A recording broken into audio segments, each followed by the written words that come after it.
Chapter 11 Bells and Collar. Kamchak regarded Afris of Turia. "Why is a slave," he asked, "masquerading in the robes of a free woman?"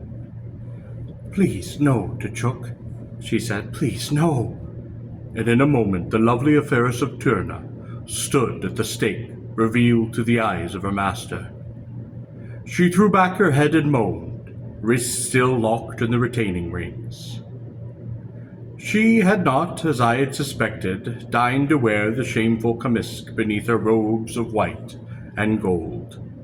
The Kassar wench, who had been bound across from her to the opposing stake, had now been freed by a judge. She strode to Afris, was still confined. "Well done, Tutruk," said the girl, saluting Kamchak.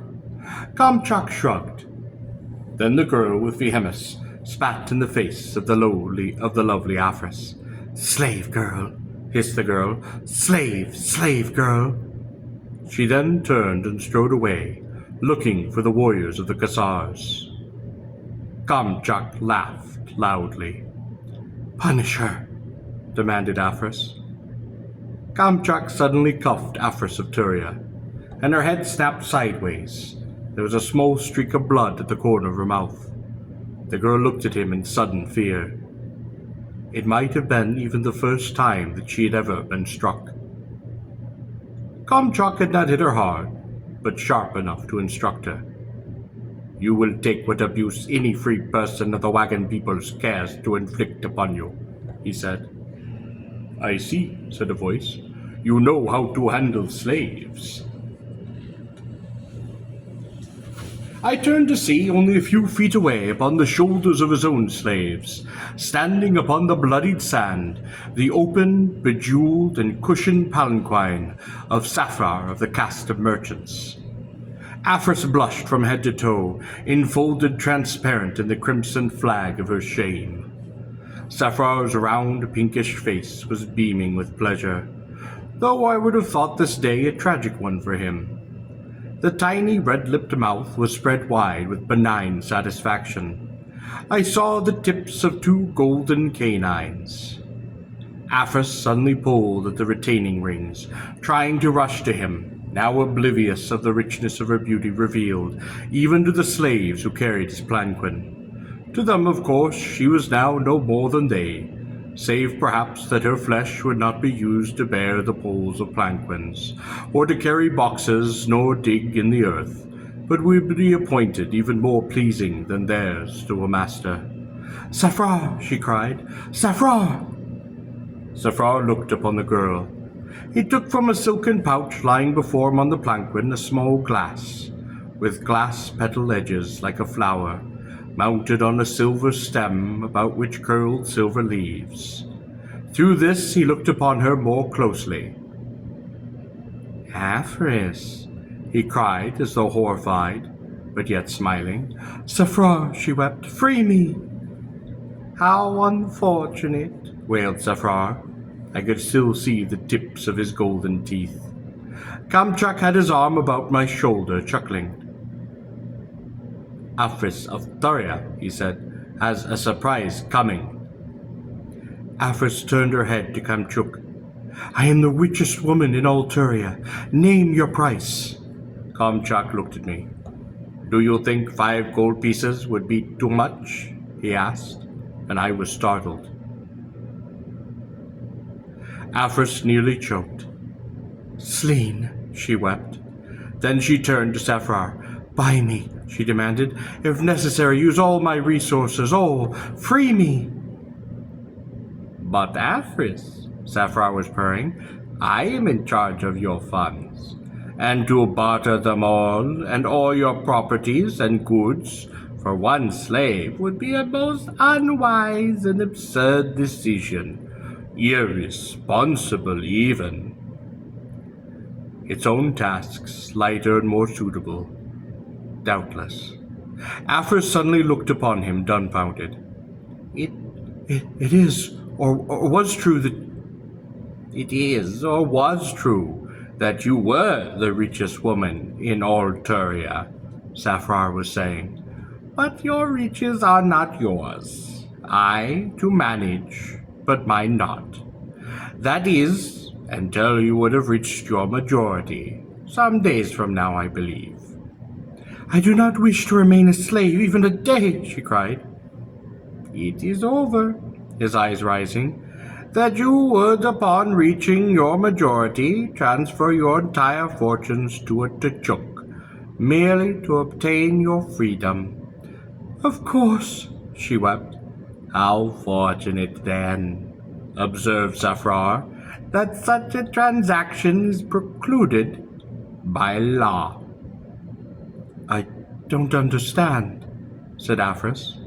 Kamchuk squeezed my shoulder and rubbed his nose. Surely you are aware, said Safrar, that a slave cannot own property any more than a Kaila, a Thalian, or a Shleen. I am the richest woman in Turia, she cried. Safrar reclined a bit more upon his cushions. His little round pinkish face shone, and he pursed his lips and smiled. He then poked his head forward and said very quickly, You are a slave. He then giggled. Afris of Turia threw back her head and screamed. Your wardrobes, jewels, investments, assets, chattels, or lands became mine. Afris was weeping uncontrollably upon the stake. She lifted her head to him, her eyes bright with tears. I beg you, noble Safrar, she wept. I beg of you to free me. Please, please, please. Safrar smiled upon her. He then turned to Kamchuk. What, Tchuk, did you say her price was? I have lowered it, said Kamchuk. I will let you have her for 1 copper ton disc. Safar smiled upon him. The price is too high, he said. Afris cried out in distress. Safar then again lifted the tiny glass through which he had regarded her, and examined her again with some care. Then he shrugged, and gestured for his slaves to turn the planquin. Safrar, cried out the girl one last time. I do not speak to slaves, said he, and the merchant, upon the planquin, moved away toward the walls of distant Turia. Afris looked after him, numbly, her eyes red, her cheeks stained with her tears. It does not matter, said Kamchuk, soothingly to the girl. Even had Safar been a worthy man, you would not now be free. She turned her beautiful head to stare at him blankly. No, said Kamchuk, taking her hair and giving her head a gentle shake. I would not have sold you for all the gold in Taria. But why? She whispered. Do you recall, asked Kamchuk, one night, 2 years ago, when you spurned my gift and called me Sleen? The girl nodded, her eyes frightened. It was on that night, said Kamchuk, that I vowed to make you my slave. She dropped her head. And it is for that reason, said Kamchuk, that I would not sell you for all the gold of Turia. She looked up, red-eyed.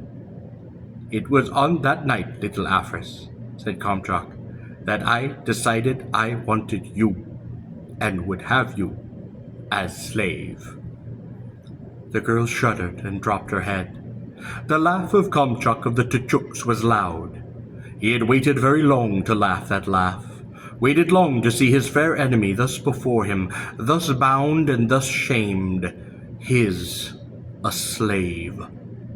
In short order, then, Kamchuk took the key over the head of Afris of Turia, and sprang upon the retaining rings.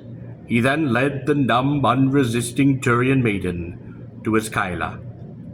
There, beside the paws of the animal, he made her kneel. Your name is Afris of Turia, he said to her, giving her a name. My name is Afris of Turia, she said, accepting her name at his hands. Submit, ordered Kamchuk. Trembling, Afris of Turia, kneeling, lowered her head, and extended her arms, wrists crossed. Kamchuk quickly and tightly thonged them together. She then lifted her head. "Am I to be bound across the saddle?" she asked numbly. "No," said Kamchuk. "There is no hurry." "I don't understand," said the girl. And already Kamchuk was placing a thong upon her neck, the loose end of which he looped several times about the pommel of the saddle. "You will run alongside," he informed her, and she looked at him in disbelief. Elizabeth Cardwell, unbound, had already taken her position upon the other side of the Teak's Kalia. Despite his right, it might have been the first time that Kamchuk had not hit her hard. But, to be sure, there might have been some doubt that the miserable wrench thronged behind Kamchuk's Kalia could have been the first stake. She was gasping and she was stumbling. Her body was glistening with perspiration. Her legs were black with wet dust. Her hair was tangled and thick with the dust of the road, and her feet and ankles were bleeding. Her calves were scratched and speckled with the red bite of the fennels. And when Kamchuk reached his wagon, the poor girl, gasping for breath, legs trembling, fell exhausted to the grass, her entire body shaking with the ordeal of her run. I suppose that Afris of Turia had done little in her life that was more strenuous than stepping in and out of a scented bath. Elizabeth Cardwell, on the other hand, I was pleased to see ran well, breathing evenly and showing very few signs of fatigue. She had, of course, in her time with the wagons, become used to this form of exercise. I had rather come to admire her. The life in the open air, the work, had all apparently been very good for her. She had become trim, vital, and buoyant. I wondered how many of the girls in her New York office could have run as she beside the stirrup of a Tchuk warrior. Kamchuk leaped down from the saddle of the Kaila, puffing a bit. "Here, here," he cried cheerily, hauling the exhausted Afris to her knees. "There is work to be done." She looked up at him, the thong still upon her neck, her wrists bound and her eyes seemed dazed. "There are bosks to be groomed," he informed her. "Their horns and hoofs must be polished. There is fodder to be fetched, and dung to be gathered. The wagon must be wiped and the wheels greased. There is water to be brought from the stream some 4 sangs away. Away, and meat to grandma and cook for supper. Hurry, hurry, lazy girl." He leaned back and laughed his Tchuk laugh, slapping at her thighs. Elizabeth Cardwell was removing the thong from the girl's neck, unbinding her wrists. "Come along," she said kindly. "I will show you." Afris stood up, wobbling and still dazed. She turned her eyes upon Elizabeth, whom she seemed to see then for the first time. "Your accent," said Afris slowly. "You are barbarian," she said with a kind of horror. She then turned in fury and followed Elizabeth Cardwell away. After this, Kamchuk and I left the wagon and wandered about, stopping at one of the slave wagons for a bottle of paga, which, while wandering about, we slowly drank between us. This year, as it turned out, the wagon peoples had done exceedingly well in the games of love war. A bit of the news we picked up with the paga, and about 70% of the Turian maidens had been led, slave from the stakes to which they had been manacled. In some years I knew the percentages were rather the other way round. It apparently made for zestful competition. We also heard that the wench Harina of the first wagon had been won by a Turian officer representing the house of Safrar of the merchants, to whom, for a fee, he presented her. I gathered that she would become another of his dancing girls. "A bit of perfume and silk would be good for that wench," stated Kamchuk. It seemed strange to think of her, so wild and insolent, arrogant upon the back of her Kaila, now a perfumed silken slave of the Turians. "She could use a bit of whip and steel, that wench," Kamchuk muttered, between swallows of his paga, pretty much draining the bottle.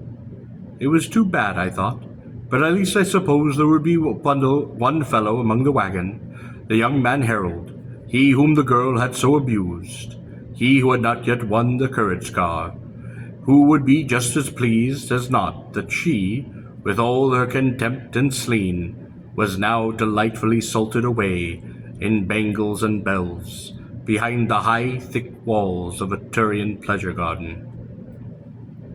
Kamchuk had circled around, and we found ourselves back upon the slave wagon. We decided to wager to see who would get that second bottle of paga. What about the flight of birds? Asked Kamchuk. Agreed, I said, but I have first choice. Very well, he said. I knew, of course, that it was spring in this hemisphere, and most birds, if there were any migrating, would be moving south. South, I said. North, he said. We then waited about a minute, and I saw several birds, river gulls, flying to the north. Those are Basque girls, said Kamchuk. In the spring, when the ice breaks in the Basque, they fly north. I finished some of my coins out of my pouch for the paga.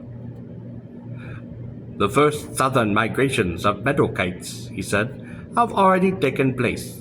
The migrations of the forest hurlet and the horned eme do not take place until later in spring. This is the time that the Vasgulls fly. Oh, I said.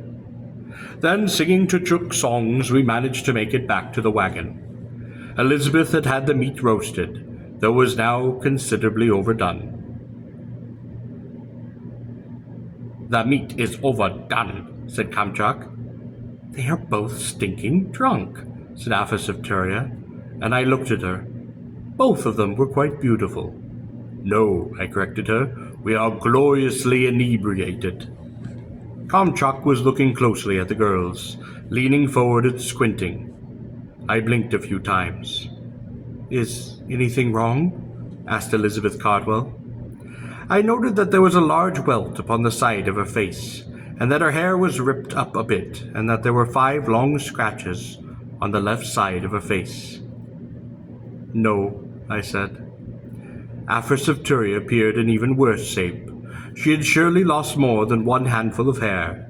There were teeth marks upon her left arm, and if I was not mistaken, her right eye was ringed and discolored. The meat is overdone, grumbled Kamchuk.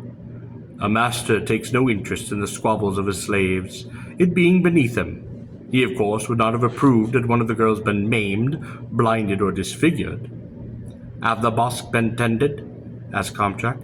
Yes, said Elizabeth firmly. Kamchuk looked at Aphis. Have the bosk been tended? He asked. She looked up suddenly, her eyes bright with tears. She cast an angry look at Elizabeth. Yes, she said, they have been tended. Good, said Kamchuk. Good, good. Then he pointed at the meat. It is overdone, he said. I am sorry you were hours late, said Elizabeth. Hours, repeated Aphis.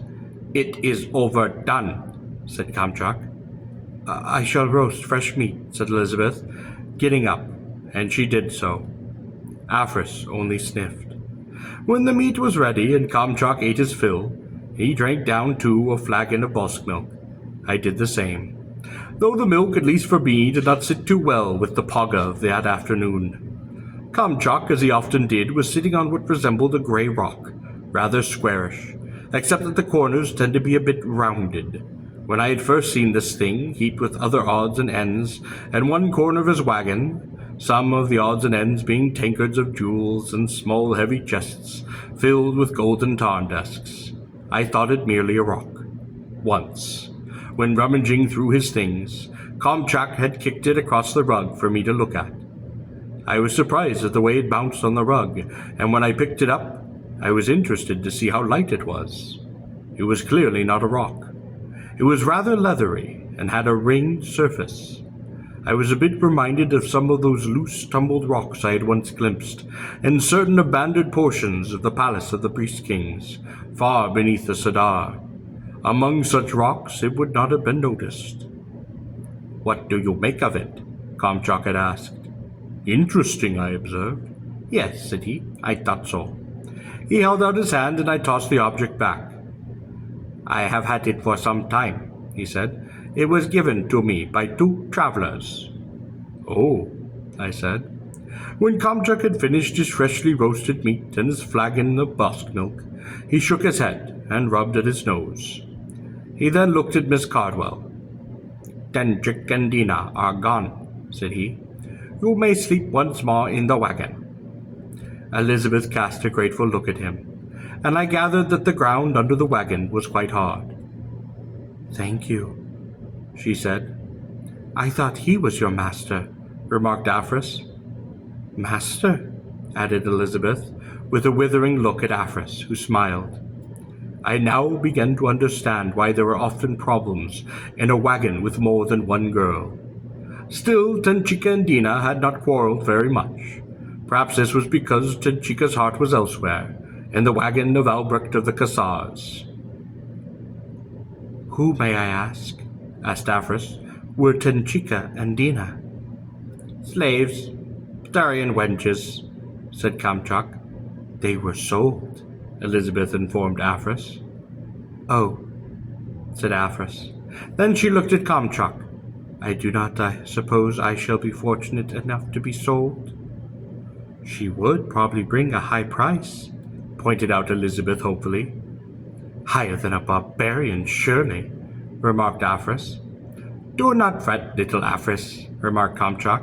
"When I am finished with you, I shall, if it pleases me, put you on the block in the public slave wagon." "I shall look forward to that day," she said.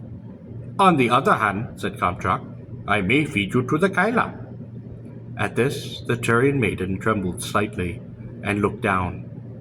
"I doubt that you are good for much," Kamchak said, "but Kaila feed." Aphris looked up angrily. Elizabeth laughed and clapped her hands. "You," said Kamchak, glaring at Elizabeth, "you stupid barbarian, you cannot even dance." Then Elizabeth looked down, confused and shamed. It was true what Kamchak had said. The voice of Aphris was timid and quiet. "I can't either," she said. "What?" howled Kamchak. "No," cried Aphris, "I never learned." "Kaila feed," cried Kamchak. I'm sorry," said Aphris, now a bit irritated. "I just never planned on becoming a slave."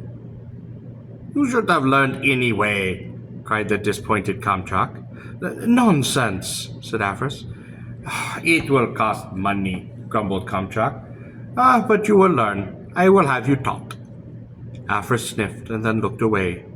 Elizabeth was looking at me. Then she turned to Kamchak. To my astonishment, she then asked, "Could I too be taught?" "Why?" he asked. She looked down and blushed. "She is only a barbarian," said Aphris. "All knees and elbows. She could never learn." "Ha!" laughed Kamchak. "That little barbarian does not wish to become second girl in the wagon." He gave Elizabeth's head a rough and affectionate shake. "You will fight for your place. Excellent."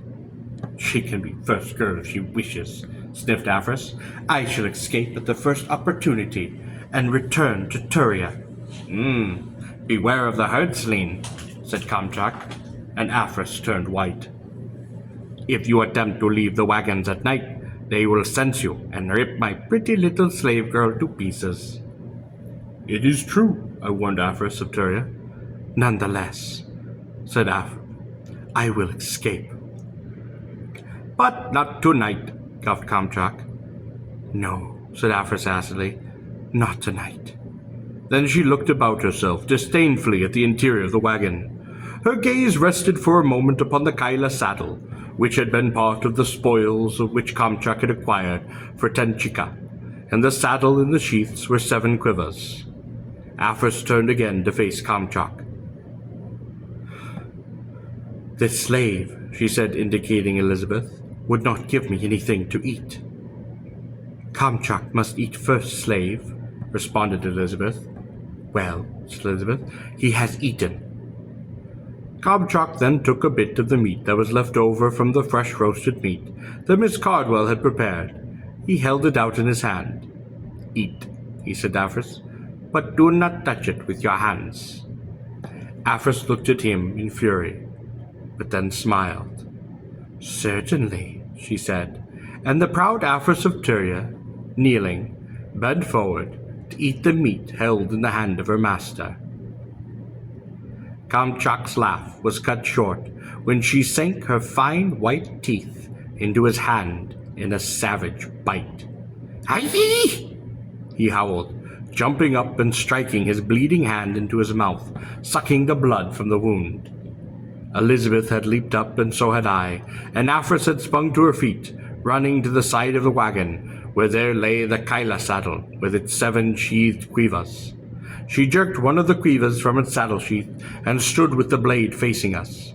She was bent over with rage. Kamchak sat down again, still sucking at his hand. I also sat down. And so too did Elizabeth Cardwell. That left Aphris standing there, clutching her knife and breathing deeply. "Sleene," cried the girl, "I have a knife." Kamchak paid her no attention now, but was looking at his hand. He seemed satisfied that the wound was not serious, and picked up the piece of meat which he had dropped. He then tossed it to Elizabeth, who in silence ate it. He then pointed to the remains of the overdone roast, indicating that she might eat it. I have a knife," cried Aphris in fury. Kamchak was now picking at his teeth with a fingernail. "Bring wine," he said to Elizabeth, who, her mouth filled with meat, went and fetched a small skin of wine and a cup, which she filled for him when Kamchak had drank the cup of wine, and then he looked again at Aphris. "For what you have done," he said, "it is common to call for one of the clan of torturers." I would kill myself first," said Aphris, poising the quiver back over her own heart. Kamchak shrugged.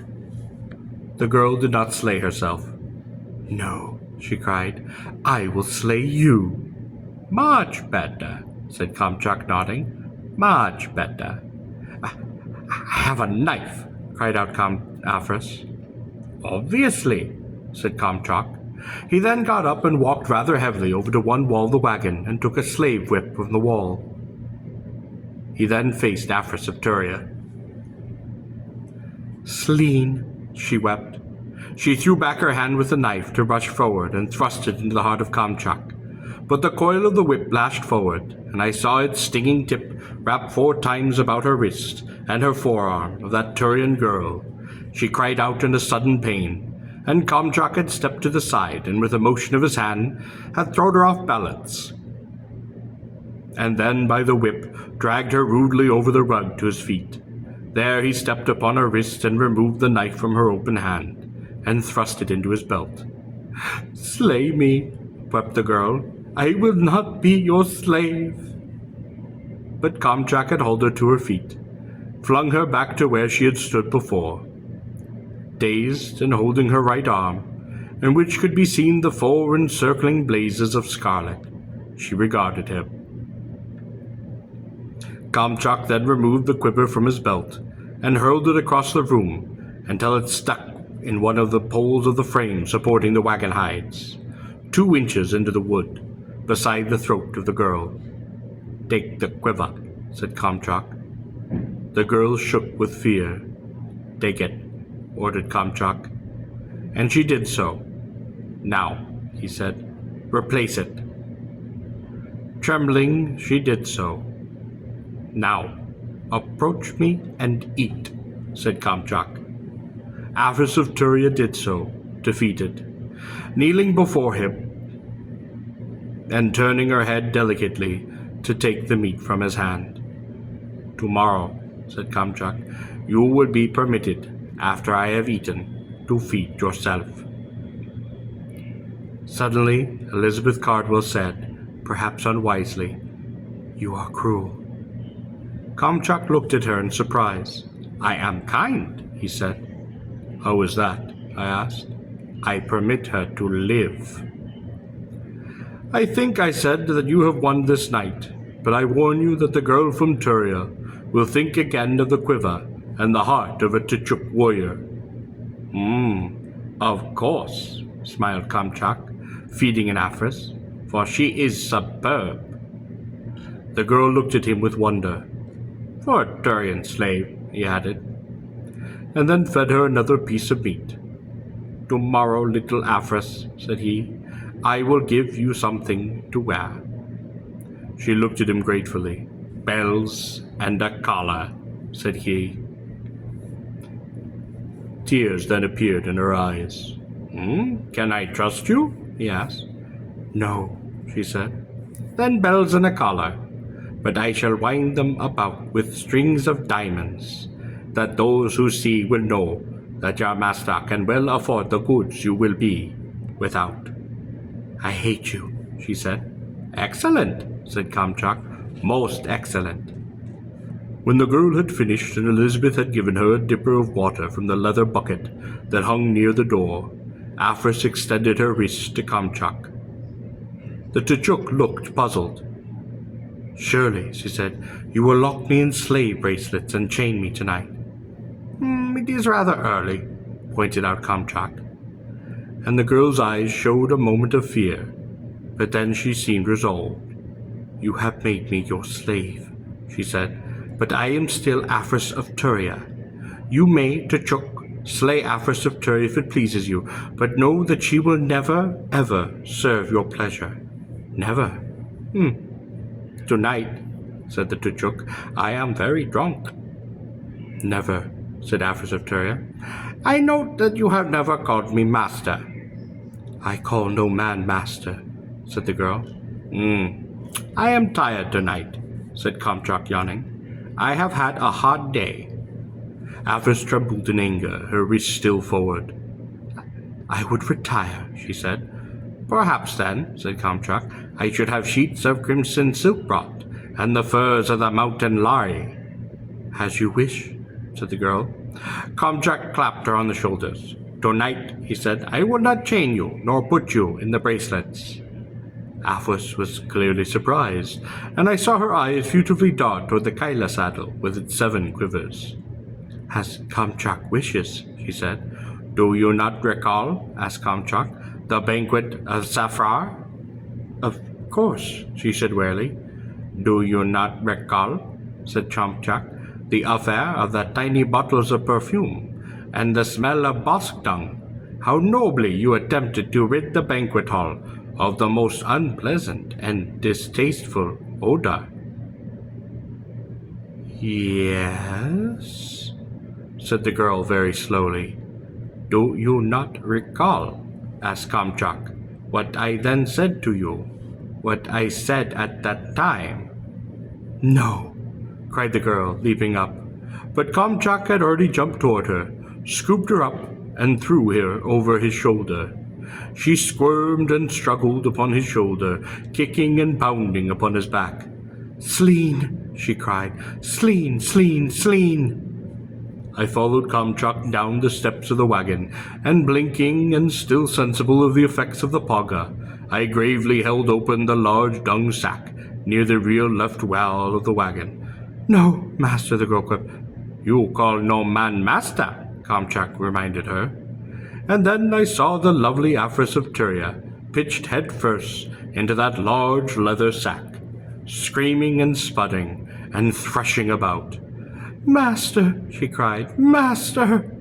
Sleepily, I could see the sides of the sack bulging out wildly here and there as she squirmed about. Kamchak then tied shut the end of the leather sack and wearily stood up. I am tired, he said. I have had difficult and exhausting day.